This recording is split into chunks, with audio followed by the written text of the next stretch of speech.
Ryan Peake wasn't lining up a putt. He was running from a bikie war that nearly cost him his life. Today, he swings golf clubs. Back then, he swung fists. What happened between prison walls and championship greens is one of the wildest redemption arcs in Australian sport. 6 months after joining the Rebels, Ryan Peake was arrested for a brutal assault and sentenced to 7 years in prison. The young man, once hailed as Australia's next golf prodigy, became just another inmate in one of the country's toughest prisons. But behind those bars, something changed. Instead of losing himself to the gang life, Ryan found a reason to fight his way back, not with fists, but with focus. The journey that took him from outlaw biker to championship golfer is as violent as it is inspiring. Missed the button? Go ahead, subscribe now so you don't forget later. Ryan Peake walked away from golf the same way a good life collapses, not in a single moment, but in a series of small, corrosive choices that pulled him toward violence and belonging in equal measure. Why would a teenager with tournament trophies on his shelf trade clubs for leather? Because the bikie world offered what golf never did, a brotherhood that filled the loneliness and the anger he carried. By 2013, Ryan was a regular face around the Rebels clubhouse. The pull of the outlaw culture, the loyalty, the protection, the sense of power, was too strong to resist. That same year, he officially patched in. Golf clubs were replaced by leather vests, and the kid once called a prodigy was now a prospect in Australia's largest outlaw motorcycle club. The Rebels were no weekend riding club. They were locked in territorial disputes with rival gangs, always under police surveillance, and their clubhouse was a place where disputes were settled with fists, blades, and occasionally bullets. Ryan's drinking worsened, his weight ballooned, and his once structured life became a blur of long nights, fast rides, and constant danger. In November 2014, that danger caught up with him. During a violent confrontation with a man accused of threatening the club, Ryan struck first, fearing the man was reaching for a weapon. The assault left the victim with skull and arm fractures. Ryan was arrested within weeks. He refused to name anyone else involved, pled guilty to grievous bodily harm, and was sentenced to 7 years in prison.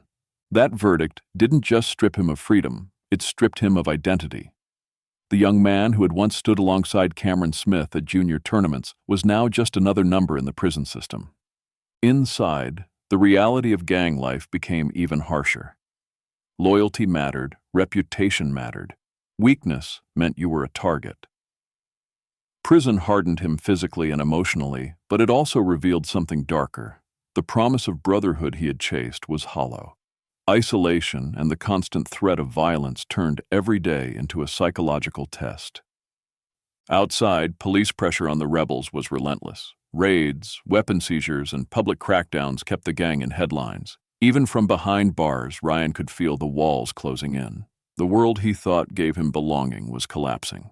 But Ryan's past was about to catch up with him, inside prison. Would you risk everything to walk away from the only family that ever protected you?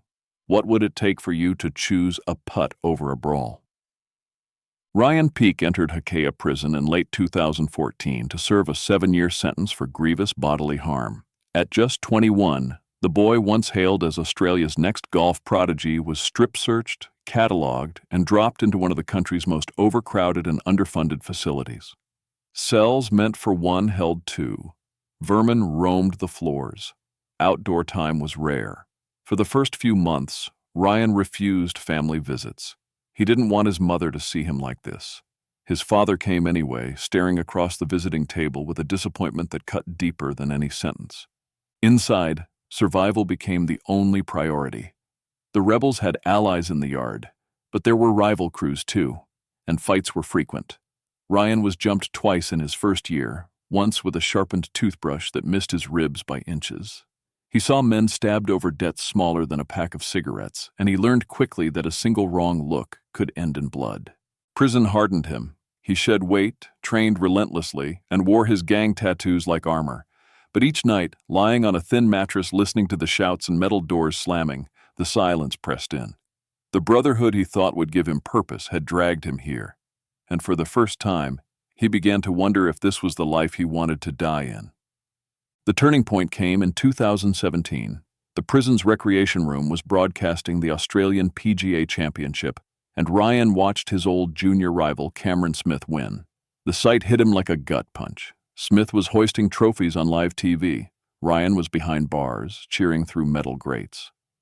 Weeks later, a guard called his name for a phone request. It was Richie Smith, the coach who had once mentored him through his teenage years. Richie had tracked him down after hearing about his imprisonment. That first call was short, but it planted a seed. Ryan admitted he wanted to rebuild his life, even if it meant starting over with nothing. Richie believed he still had something left to give to the game. For the first time in years, someone saw him not as a prisoner, not as a rebel, but as Ryan Peake. And that was enough to make him think about the man he could still become. Quick reminder, if you're still watching, this story is just getting started. When Ryan Peake finally left prison in May 2019, the world felt louder, faster, and more alien than the one he had known. 5 years behind bars had stripped him of routine freedoms most people take for granted. Grocery aisles overwhelmed him. The sound of traffic felt like a threat. And though he was technically free, the past followed close behind.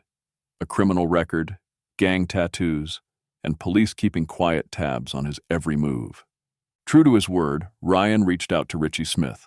Their first meeting outside the prison walls was quiet and awkward. Ryan had lost nearly 80 pounds through training in custody, but his swing was rusty, his timing off.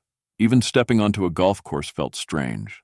The last time he'd held a club, he'd been a teenager with the world at his feet. Now he was a parolee trying to rebuild a life from scratch. Golf became his therapy. Each range session was an exercise in patience.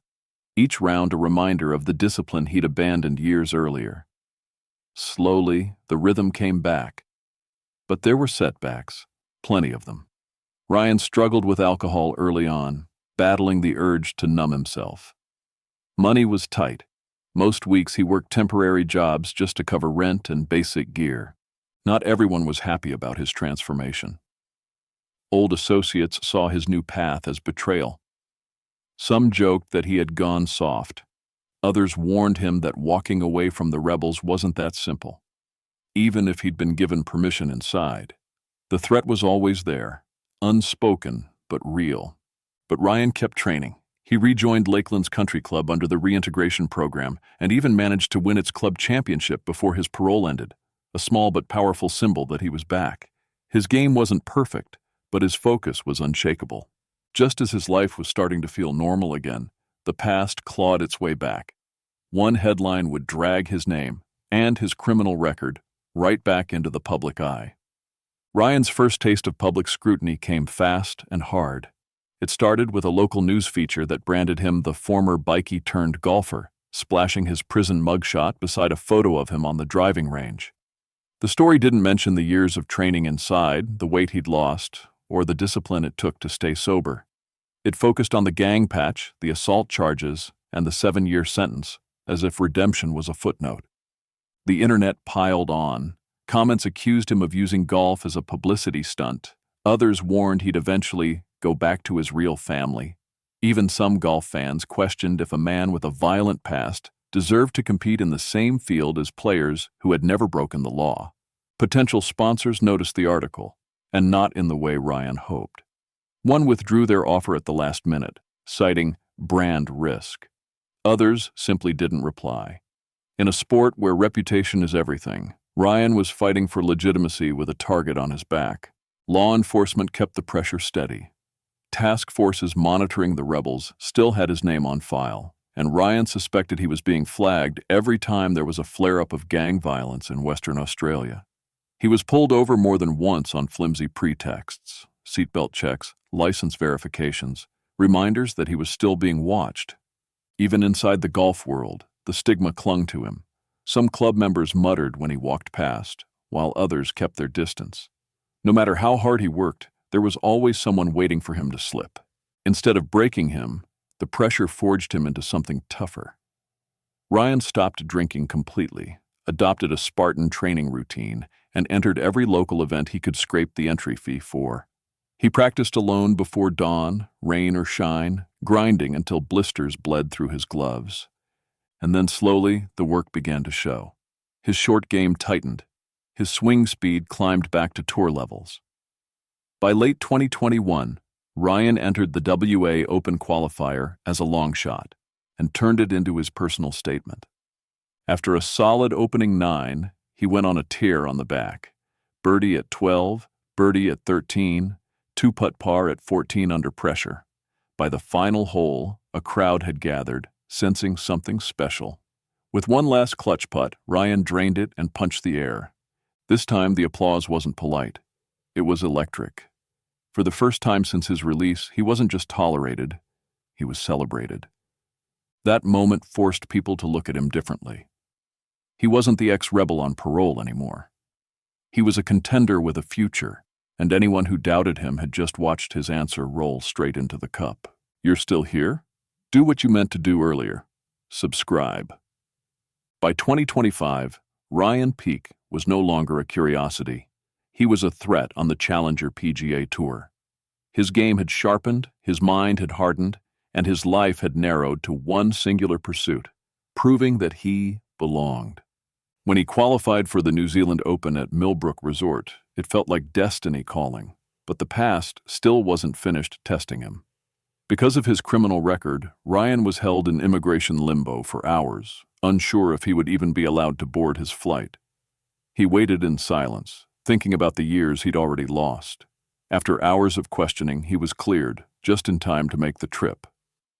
With barely a single practice round under his belt, Ryan teed it up against the best in the region. The first day was solid. The second day was spectacular. He carded a blistering 64 that rocketed him up the leaderboard and sent whispers across the gallery. The ex-rebel was in contention. Off the course, Ryan had brought something just as important as his golf bag. In his backpack was a ring. That evening, he rented a helicopter, took Lee above the breathtaking Queenstown landscape, and proposed. She said yes. 2 days later, Ryan returned to the course with a new fiancée and a new sense of calm. The final round was tense. Mist rolled in from the mountains, and every shot felt heavier than the last. But Ryan stayed composed. Fairway, green, putt, hole after hole, he held his nerve. When the final putt dropped, Ryan Peake had done it, his first major professional win. This time, the crowd cheered, not police sirens. The moment was more than a victory. It was an exorcism of the life that nearly destroyed him. Headlines that once branded him a criminal now hailed him as a redemption story. Sponsors called back, fans followed him online, and Ryan used his platform carefully. He spoke openly about his past, about the choices that led him to prison, and about the people he hurt. He warned young athletes about the lure of outlaw life, urging them to stay the course when things got hard. For the first time since he was a teenager, Ryan Peake was no longer running from anything. He was walking toward a future he had built with his own hands, one swing at a time. Today, Ryan Peake lives simply. He trains daily, chasing consistency on tour, and when he's not competing, he speaks at schools and community programs. His message is raw and unpolished. He doesn't glorify the gang years. He warns against them. He talks about fear, about the weight of bad decisions, and about the nights in prison when he thought he'd never see freedom again. Ryan keeps his circle small, his habits clean, and his focus razor sharp. Lee travels with him when she can, and the two quietly plan their wedding between tournaments. On the course, his scores continue to improve. Off the course, his reputation has shifted from former Peake to redemption story. But the past never truly goes away. Some of Ryan's old associates are still active, still running the same streets he walked a decade ago. Police task forces continue to monitor gang activity, and Ryan knows he will always be on file, a name that can be pulled up whenever a feud reignites. And in Australia, feuds have a way of reigniting. Ryan Peake escaped the bikie world once, but in Australia, old wars have a way of finding their way back.